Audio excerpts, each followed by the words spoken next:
I'm Steve Skojek, and this is the OnePeterFive Minute.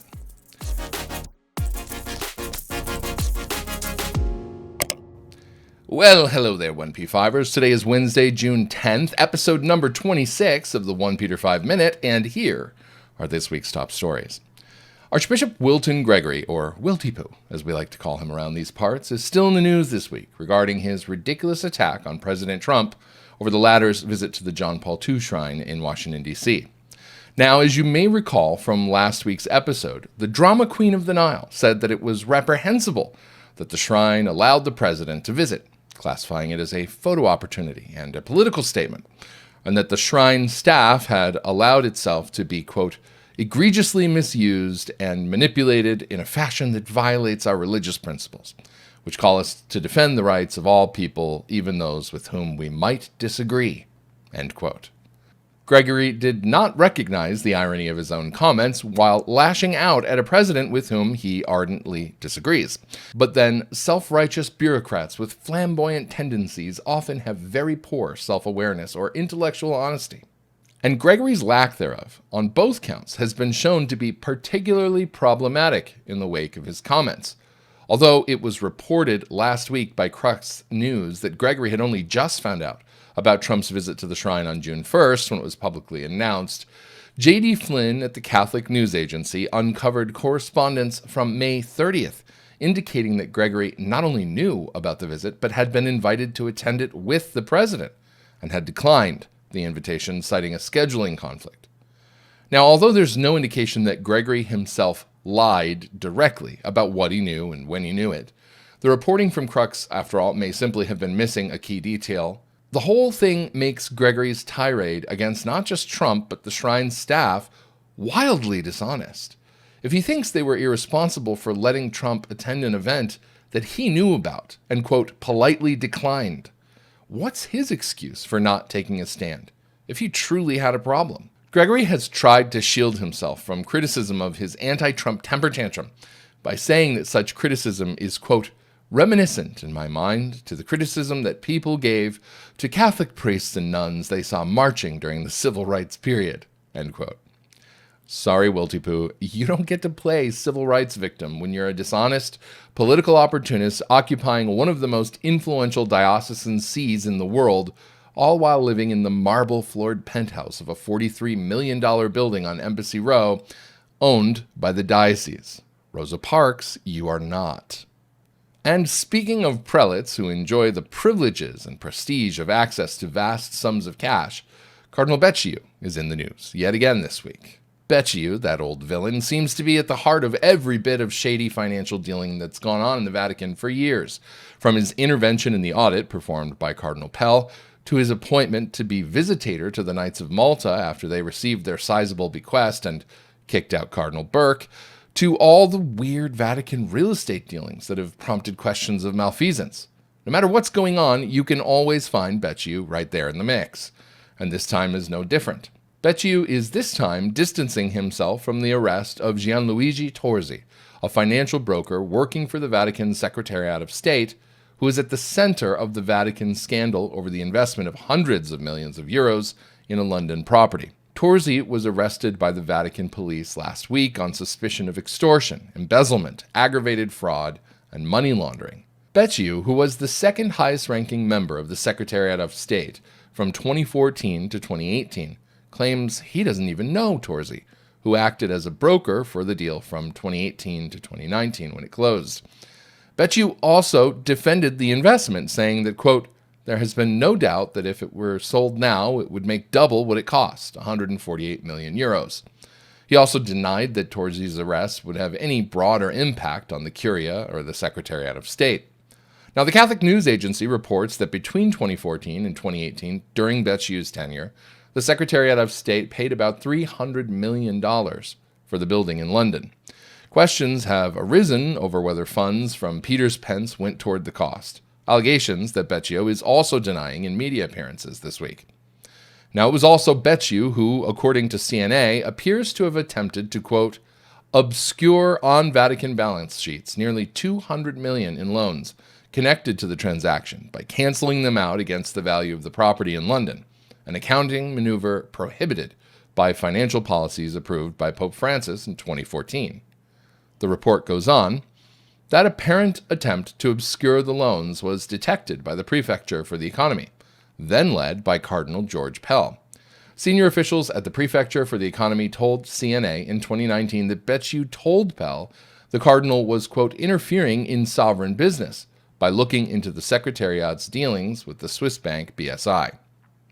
Now, if you're looking for a reason why Pell was suddenly dragged away from Rome to Australia to face trumped-up charges of sexual abuse from 40 years ago, it seems that his discovery of about €1 billion in the Vatican mattresses, off the books, coupled with his investigation of other shady Vatican investment deals, might be a good place to start.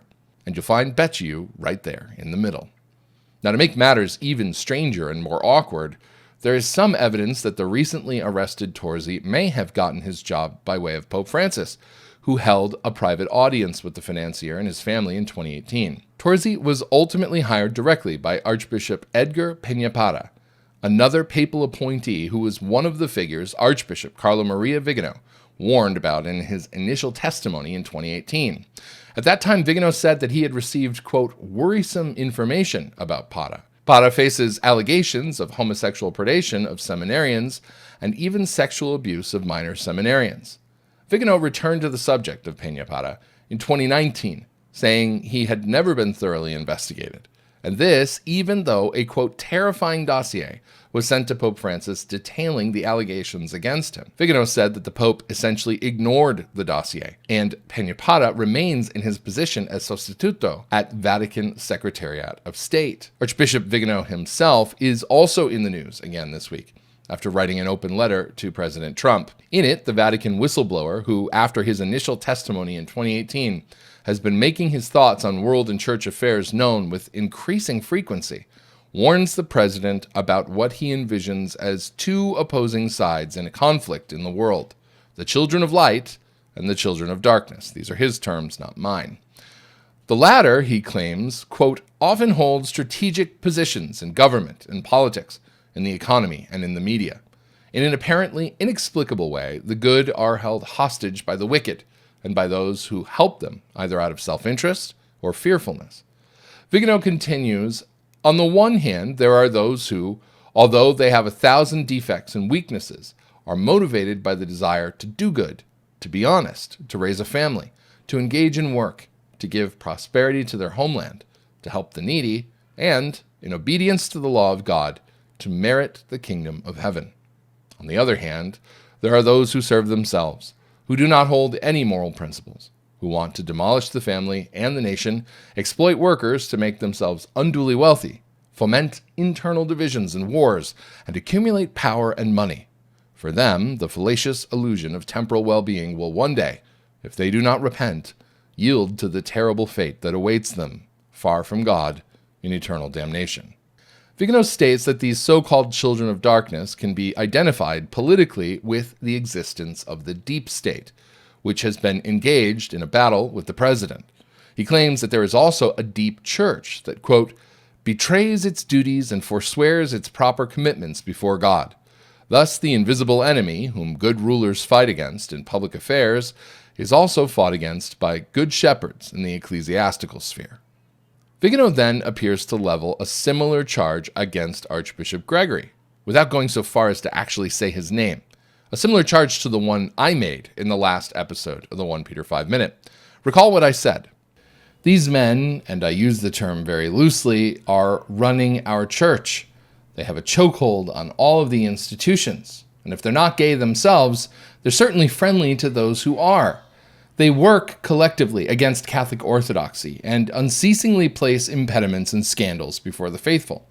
They are career bureaucrats looking to capitalize on politically correct public sentiment whenever and wherever possible, often living lavish lives at the expense of the souls they exist to serve. The death of George Floyd was a vicious and unnecessary act, and it represents a tragedy that should arouse righteous anger in all of us, an anger that demands justice. But what we are seeing is not justice. The destruction of life and property that has gone on across the nation in the past week is a demonic response, not a Christian one. It is anarchy and chaos. And Archbishop Gregory appears to have chosen, once again, that side, not ours.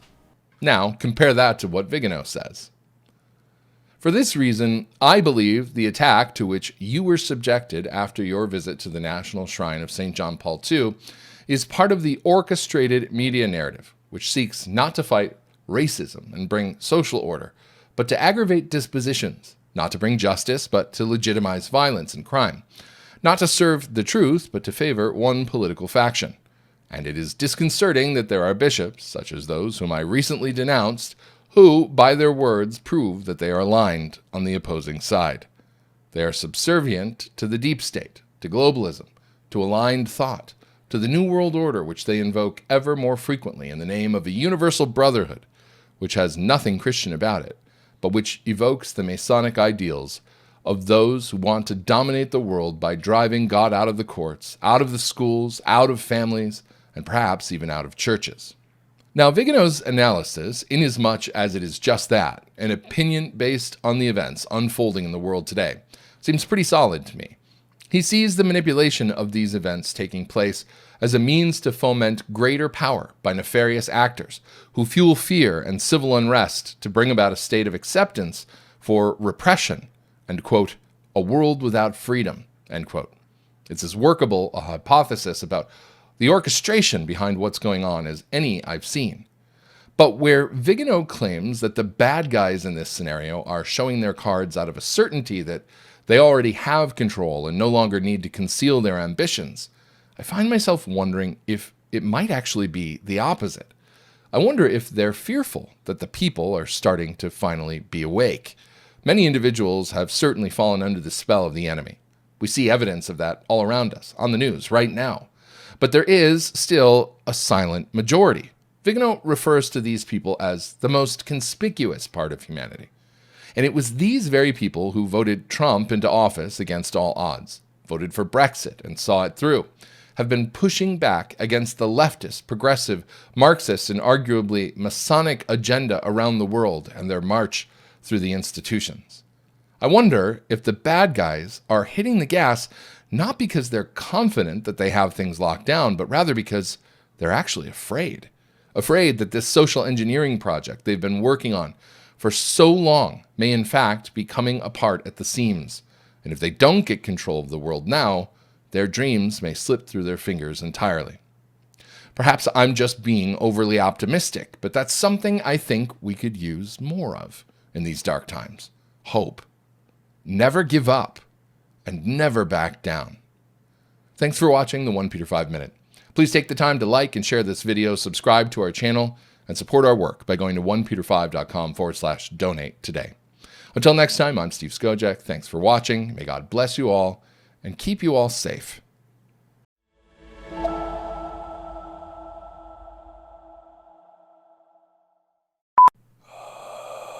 I feel like I should deliver bloopers to the people. But I don't have a lot of bloopers today. The bloopers are not in evidence, as they say.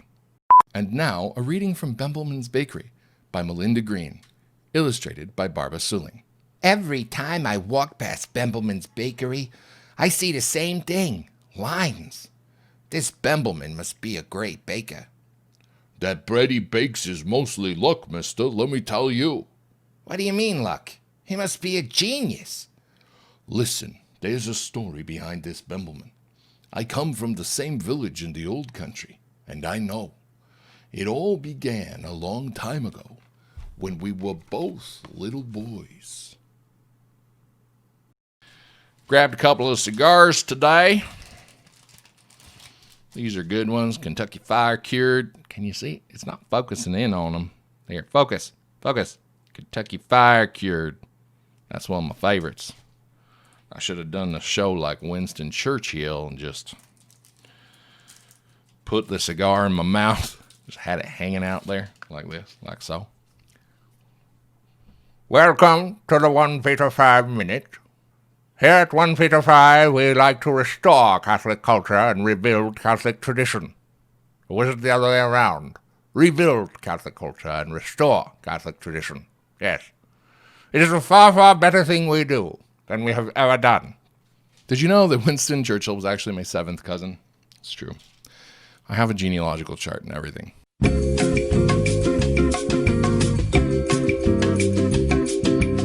I mean, we never met at a baptism or anything like that, but yeah. Archbishop Gregory is a shame and disgrace to the office of the episcopacy.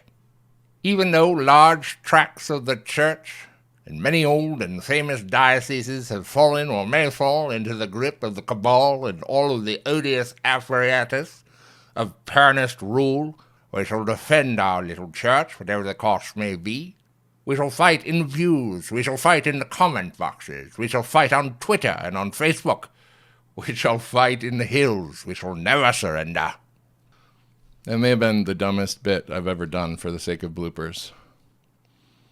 And yet, I enjoyed it.